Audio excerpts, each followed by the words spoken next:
pleased to bring you our feature presentation. All righty, hello everyone. Welcome to another Beta Alpha Psi meeting. This is our final speaker meeting for this semester, but for the academic year. So we have Spencer, and I apologize if I pronounced your last name wrong, from CBIZ to come and speak to us today. Again, for members and candidates, please stay behind at the end of the meeting for announcements, especially candidates regarding induction night next week. And again, for any of our members and candidates that come in late, we will put the QR code up for attendance at the end of the meeting today. So with that being said, Spencer, I'll let you take it away. Perfect. I'm going to go ahead and share my screen. When it pops up, just let me know if you can see it, and then we can go from there.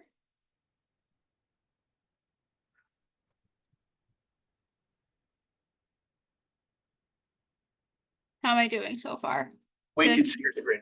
Okay, great. I just want to delete this slide. Oh, wait, wrong one. Sorry, 1 second.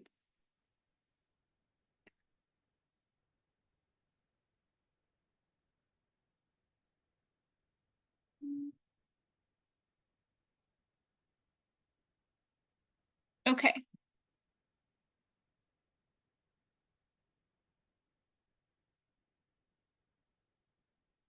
All good on your end? Yep. Great. So first off, just to introduce myself, my name is Spencer. I'm the campus recruiter here at CBIZ. I currently sit on the Long Island office in Melville, and I recruit for 2 offices on Long Island, as well as some of the offices in New York City and 2 of the offices in New Jersey. And a little bit about me for my career here. I actually started as an audit associate, and I did auditing for 5 years. And after that 5-year mark, I realized that accounting wasn't really what I wanted to do. But I did like working for the company, and being that the company is so flexible and they want to see you happy, they were able to sit down with me, and I sat down with, some of the partners in the HR team, and we found that campus recruiting would be a really great fit for me. So I've now been doing campus recruiting for 2 years, and if something that I can say about CBIZ as a whole is that they really do want to see you happy. So if you do start in audit or tax and you have your career here and something else does pique your interest, always feel free to talk to your HR and your team and your career counselors, and they really do try their best to make you happy. So that is my little spiel about CBIZ. What I have on the screen right here is a QR code. If I'm going to give you all a minute just to scan it, if you can, to submit your contact information. This will allow us to keep you up to date on any events that we're having. We have a lot of career events and campus events, and what that entails, it's like our meetings across the months, and you learn about CBIZ, you learn about some departments we have, and it's a really great way to learn about the company as a whole. So I'll give you guys a minute to scan that, and then we'll go into the presentation.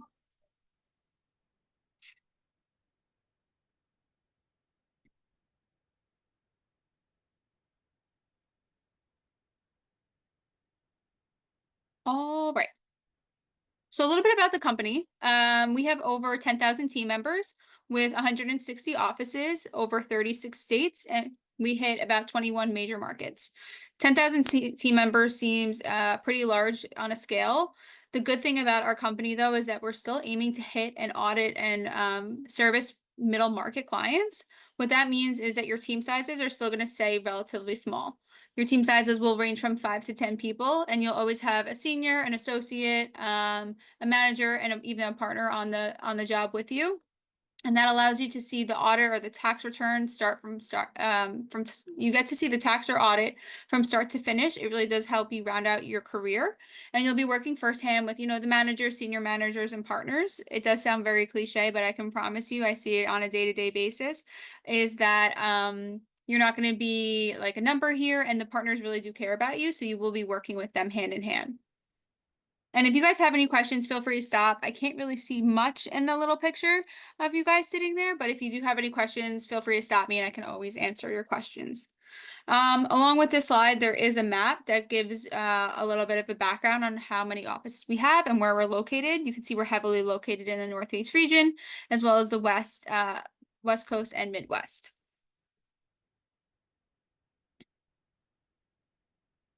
So a little bit more about us is we are a national leader in accounting and advisory services. With that being said, we're ranked number 7 on the largest accounting service provider in the nation, and we're 4th largest in Philadelphia.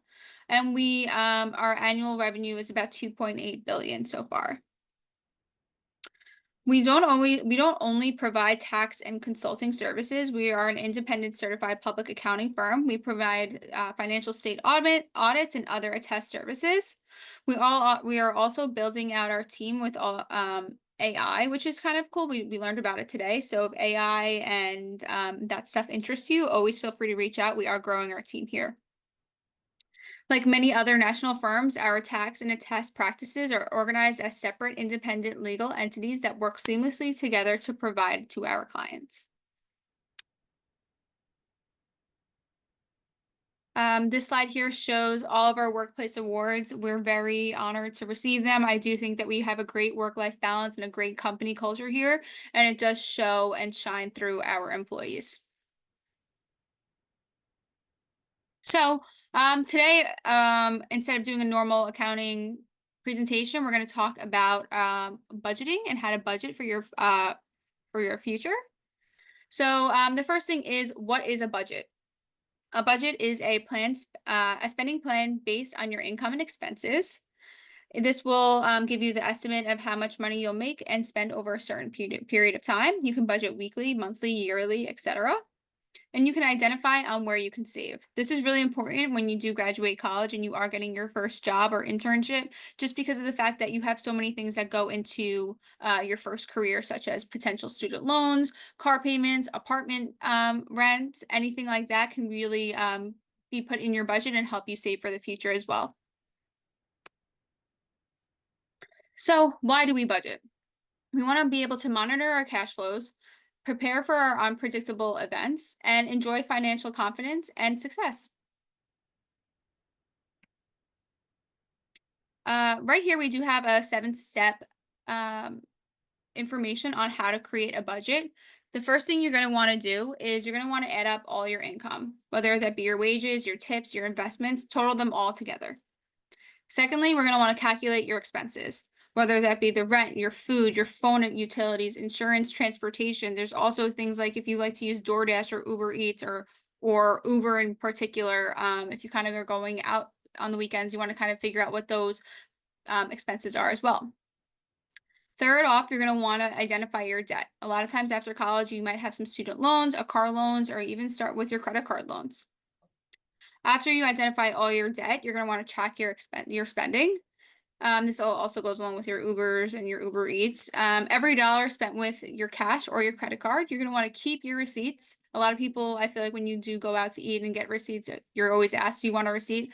I'm guilty of it too. A lot of times I do say no, but I do find when I do keep my receipts, it's easier to track my spending. And you're going to note items that are not budgeted for. Next, you're going to want to create a plan. You're going to want to have discretionary expenses such as rainy day items, travel. You're going to want to have your subscriptions and your memberships as well as dining out.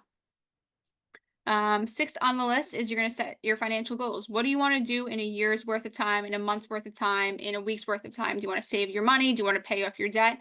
Do you want to stop spending more money than you already have? I definitely think this ebbs and flows depending on where you are in like the year. A lot of times I feel like sometimes I'm spending money that more money than I have in the winter months when it's around the holiday season. But these are the major goals that you will see throughout your career and your life cycle when you are budgeting. And then after you do all this stuff, you want to adjust. Did you meet your goals? Is there something that you should be, cutting back on? Is there too much money you're saving? You feel like you're not enjoying your money? You always want to have that happy medium. So Elizabeth Warren created a 50-30-20% rule, which we're going to go into. I'm going to take a quick minute. Does anyone have any questions before I move on? Anyone have any questions? All right, you may continue. All right. So we do have the 50-30-20% rule. The 50% are the necessities, or all things necessary for survival, such as your rent and mortgage, transportation, groceries, insurance and healthcare, debt payments, utilities, and your phone bill. So you're going to want to allocate 50% of your income towards these necessities. Then you have your discretionary items, which are your wants, such as dining out, clothes and accessories, travel, gifts, memberships, and subscriptions. 30% of your income is usually allocated to this. Lastly, you always want to be planning for the future. So 20% of this will go towards your savings and investments, whether it be your savings account, your emergency fund, CDs, your 401k, your IRA, or pension plans. Here are some budgeting myths. I don't need a budget. I thought that when I was graduating college too. Turns out you really do, and you'll find it hopefully not the hard way. I'm not great at math. It's not really math based, and especially because we are an accounting student. Hopefully we do have a little bit of Excel knowledge, which we'll go into later. Excel really does help you create these budgets and stay on top of them. My job is secure. As secure as an accounting job may be, you can never plan for the future in this sense. So you always want to be budgeted and have that rainy day income as well. Employment insurance will cover me. Of course, it can cover you, but it might not cover all of your expenses. Another one is I don't want to deprive myself. Creating a budget won't let you deprive yourself. You always have that little bit of money to enjoy your money and your income. And something else is I don't want anything big. So you might not think of like you being a big spender, but the little things does add up. A little bit about me is like I used to love DoorDash and Uber Eats. That's why I brought them up previously. And it was like, oh, a $20 charge here, $20 charge there. But when you add it up over a month's worth of time, it does really add up. So although it doesn't feel like anything big, those little charges, but sometimes they really do add up. The other myths are I don't have the discipline. I will always get a raise or a tax refund. Sometimes it doesn't happen. Had to pay this year. I'm debt free and I won't qualify for student financial aid. So those are some myths that do happen when you are budgeting. You're going to want to stick to the budget. You don't want to cheat. Always remember the big picture of being financially liberal and be able to spend the money on whatever you want while saving. Review your spending, get support. It may seem old school, get that checkbook, save your receipts. Remember rewards, like try to use any discount codes or anything like that to maybe save some money, and always educate yourself on your budgeting. So, budgeting when you're broke. You're going to want to avoid immediate disaster. So, wait, did I say that right? Sorry. Oh, yeah, avoid immediate disaster.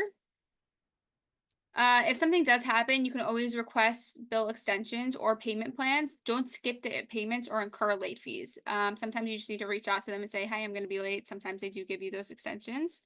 You can also prioritize your bills. Go with ones that are bigger and which might incur more interest fees. Prioritize your late bills, set up payment schedules based on paydays, and call the bill companies like I previously said. When you are broke, ignore the 10% savings rule. Or if you're broke, I should say. Don't want to say when.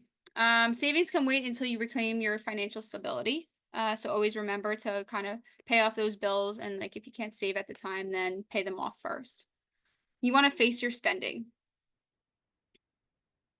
You want to get a handle on your cash outlay and use outline banking and budgeting software to categorize.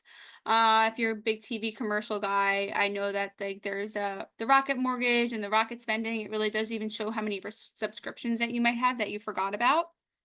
You're going to want to eliminate unnecessary expenses, such like Uber Eats.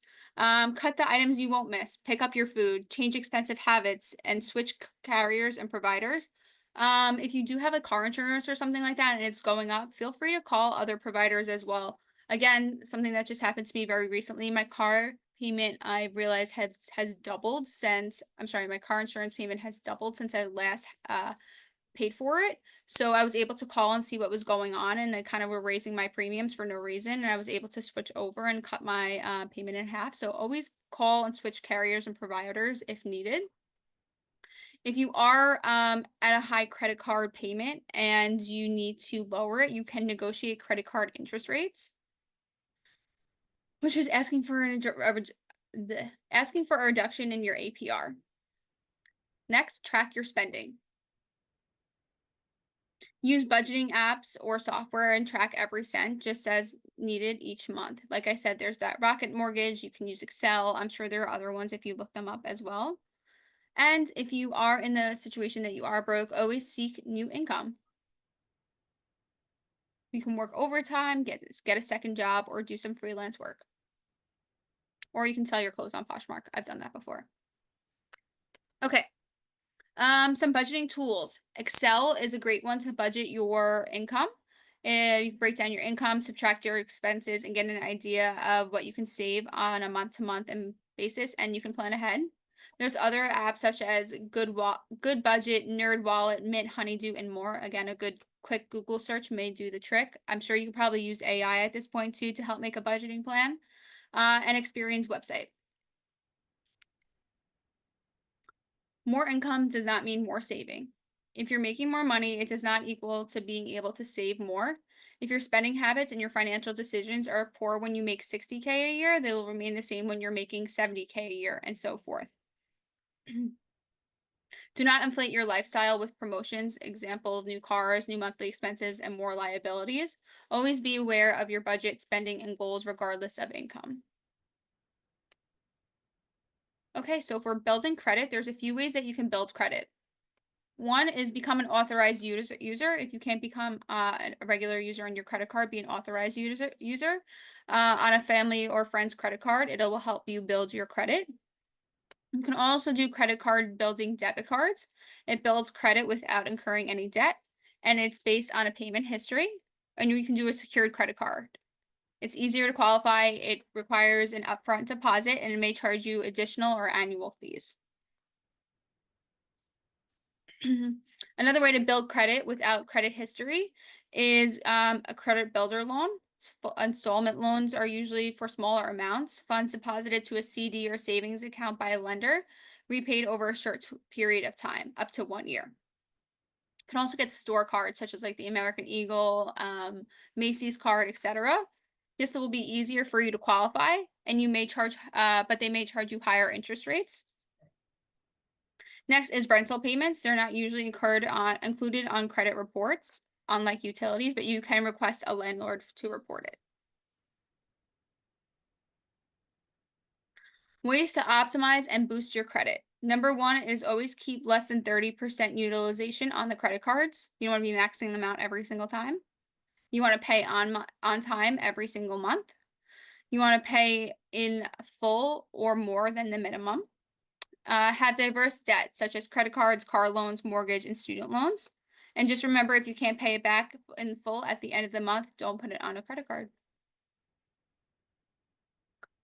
So I'm sure you've learned a little bit about credit. There is such importance on credit. So these two side-by-side examples would be the difference of how much interest you'd be paid depending on what your credit score is. So on the left side, if your credit score was 600 and the interest rate was at 7.5% and you purchased something that was $20,000, 60 payments with a monthly payment of $400.76. The total interest paid would be $4,045.51, totaling a total payment of $24,000, a little bit over that. In turn, if your credit card score was 740, your interest rate could be as low as 3%. So if the purchase price, again, was at $20,000 for this car, you can have the 60 payments. Your monthly payment may be $359 with a total interest paid of $1,562.46, making your total paid over the 60 payments $21,562.46. Excuse me, 1 second. This shows that you can make over $2,400 worth of savings just on having good credit and paying your credit cards on time. So that is the end of the presentation that I do have. Are there any questions that I can answer for you guys? Any questions, guys? Metro, Laura, virtually. I do actually have a question. Of course. In terms, because I do know we have a couple of our members, candidates who are looking for internships and full-time jobs. What full-time or internship opportunities does CBIZ offer? Yeah, so right now for summer 2025, we are filled. We do have something called Destination CBIZ. Destination CBIZ is a one-day program It is taking place in the Philadelphia region as well as virtually.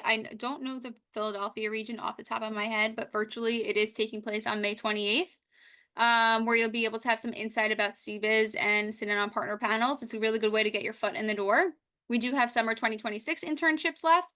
And if you are looking for full-time opportunities for 2025, we do start them in October. There are still a few open, as well as winter 2026, and that's more tax-based roles. Thank you. Any other questions? Anyone? I have a question. Of course. When did you get to a point where you started to really focus on budgeting, not just like in work, but for yourself as well? Like you said, you started saving receipts and whatnot. Yeah, I think like when you first get your first real job, it's so nice having all this money and you don't realize that as fast as you get it is as fast as it leaves. I started focusing more on it when I did wind up getting an apartment. I lived at home for a little bit. And then I got my own car, so I had to pay my car payment, and I realized that this money was just kind of flying by. And I did have real conversations with my family and my friends and my parents, and we talked about having a budget as well. So it helped me create an ideal um mindset of like how much I should be saving, and I talked about goals and stuff like that. So I would say probably after I graduated, around 6 months after. Of Okay, thank you. course. Oh yeah, I have a question too. Mhm. What's like one thing that you wish that you had known as a student that would like help you with your career now? I feel like a lot of people are always in the same place as you. And whether they're in the same place as you right now or they were 5 years ago, you really rely on your career counselor or someone that you're paired up with when you receive that full-time job, or a mentor at your college. I think that we're all kind of alike in the same sense of budgeting and things like that. So I would really rely on them, which I didn't in the past. Thank you. Of course. Any other questions? Because I do have another question. Mhm. Okay. So in terms of like career path wise, what inspired you to pursue a career at CBIZ, and how has your journey evolved since joining? Yeah, so a little bit about me about CBIZ is I came from the Markham merger, and before that, it came from the Friedman merger.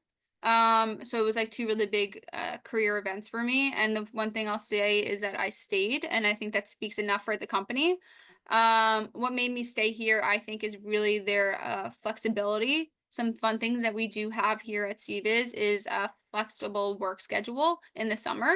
So a lot of employees take advantage of the compressed work week, I'm sorry, and they'll try to do 40 hours a week, Monday through Thursday, from Labor Day to Memorial Day, and you get those Fridays off in the summer.